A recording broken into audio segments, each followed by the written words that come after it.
Hi, chitoye. Tia ti asain kaladela, tia ti asain tanala. Bro khomaro byoji. Wan byo en ma do ma so lo. Pou pyo bya, tia ti asainလေးတွေကိုဒီနေ့အစိမ့်တနက်လေးလောက်ထားမယ်။အရင်ဦးဆုံးတော့ဝန်ကဒါသုံးလုံးတစ်ထောင်ဒီလေးတွေလက်ဆက်ဆက်လေးခူးလာပါတယ်။ခူးပြီးတော့ကြတော့ဒါအိမ်မှာရှိတဲ့မချစ်စုလေးနှလုံးကိုထည့်လိုက်မယ်ပေါ့နော်။ထည့်ပြီးတော့အလုံးလိုက်ကလေးကိုရေကို2ရေလောက်စီးလိုက်ပါတယ်။ရေစီးပြီးပြီဆိုရင်အလုံးလိုက်ကလေးကိုလုံးဝရေပြန်မစေးတော့ဘူးနော်။အချမ်းလေးချမ်းအစီလေးထုတ်ပြီးတော့အနေတော့အတုံးလေးတွေတုံလိုက်ပါမယ်။တုံပြီးပြီဆိုရင်စားလေးလက်တစုပ်လောက်ထည့်ပြီးတော့နာလေးဖိပြီးတော့နေပါမယ်အဖန်ဓာတ်တွေအချင်ဓာတ်တွေအကုန်လုံးထွက်သွားအောင်လို့ပေါ့နော်တကယ်လို့တရတီးကအရန်ချင်နေဆိုရင်စေးတကြားလေးနည်းနည်းထည့်ပြီးတော့နေပါ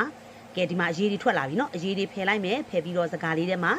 နေထားတဲ့တရတီးလေးတွေကိုဖြန့်ပြီးတော့နေတနေလှမ်းထားလိုက်ပါမယ်ကဲလေလှမ်းထားတဲ့အချိန်ကိုဂျင်းလေးကိုပါပါလှီးပြီးတော့ရှလကာရည်လေးနဲ့စိန်ထားလိုက်မယ်အဲ့ဒါမှကျွတ်ကလေးဖြစ်တာပေါ့နော်ပြီးရင်ကြက်သွန်ဖြူလေးထောင်းထားတယ်အမွှားလိုက်ကလေးလည်းထည့်မယ်ငုတ်သီးစိမ့်အတောင်းလိုက်လေးလည်းထည့်မယ်ဒါကတော့မဆလာပါဇီရာမုံညင်းစီပဲနတာစီနနန်စီလေးမျိုးကိုပေါင်းပြီးတော့လှော်ပြီးတော့ထောင်းထားတာပါတကြားရဲ့စားရဲ့ပါပါမယ်တကြားမတုံးတဲ့လူဆိုရင်ထညက်ခဲလေးနည်းနည်းတုံးပါအယောင်တင်မှုတ်လေးလည်းပါပါမယ်ကဲစီလေးပူလာပြီဆိုရင်တော့ကြက်သွန်ဖြူလေးကိုစီတက်လိုက်ပါမယ်ပြီးပြီဆိုရင်တော့အယောင်တင်လေး2စွန်းလောက်ထည့်လိုက်ပါမယ်မီးကိုပိတ်လိုက်တော့မယ်နော်မီးပိတ်ပြီးပြီဆိုရင်ဂျင်းထည့်မယ်တကြားနဲ့စားနဲ့ထည့်မယ်မဆလာလေးထည့်လိုက်ပါမယ်မီးဖွင့်ပြီးတဲတယ်ဆိုရင်အကုန်လုံးတူတတ်ပါတယ်အဲ့ဒါကြောင့်မီးပိတ်ပြီးမှမီးလေးမြင့်မြင့်လေးနဲ့မှဒီလိုမျိုးလေး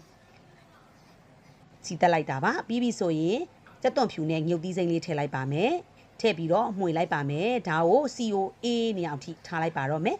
စီကလုံးဝအေးသွားပြီဆိုရင်တော့ခုနနေလန်းထားတဲ့တရက်သီးလေးတွေကိုထည့်လိုက်ပါမယ်ထည့်ပြီးတော့မှွေလိုက်ပါမယ်ဒါဆိုရင်ရတာရှိတဲ့တရက်သီးအစိမ့်တက်နက်ကလေးရပါပြီရှင်ဒီလိုအချိန်လေးမှဒီလိုလှုပ်စားလို့ရတာเนาะစီများများလေးတုံးရပါတယ်ပလင်းလေးတဲ့ဘူးလေးတဲ့ကိုထည့်ဖိပြီးတော့ကြတော့အပေါ်ကနေစီလေးအုပ်နေတယ်ဆိုရင်တရက်သီးတနက်ကကြာခံပါတယ်ပြီးရင်ရေခဲအေးတဲ့ထဲလေးကိုထည့်ထားလိုက်ပါကဲဘာလေးနဲ့တွဲစားမလဲပဲဟင်းလေးချက်စက်ဥဘဲဥမဆလာချက်လေးချက်ပြီးတော့တရက်သီးတနက်ကလေးနဲ့เนาะအရန်ကောင်းเนาะလုံးဝအေးပြီဆိုရင်ဘူးလေးတဲ့ကိုထည့်ပြီးတော့ဇွန်းလေးနဲ့ဖိပြီးတော့စီလေးတွေကိုအပေါ်ကိုတက်တဲ့အထီကိုဖိပြီးတော့ထည့်ထားလိုက်မယ်ပေါ့နော်ကဲဒါဆိုရင်အိမ်မှာပဲလှုပ်စားမလားရောင်းမဲစားမလားစီးပွားရေးအနေလေးနဲ့ပဲလှုပ်မလားဝဝပညာသားမချမ်းလှုပ်ပြလိုက်ပြီနော်ဒီထဲမှာပါတဲ့ကြက်သွန်ဖြူလေးတွေညုတ်သီးစိမ့်လေးတွေကလည်းအရန်ကိုစားကောင်းတာနော်ကဲဒီလိုမျိုးဆိုရင်ကြာခံပါတယ်အစိမ့်တနက်လေးရေခဲတက်တာအေး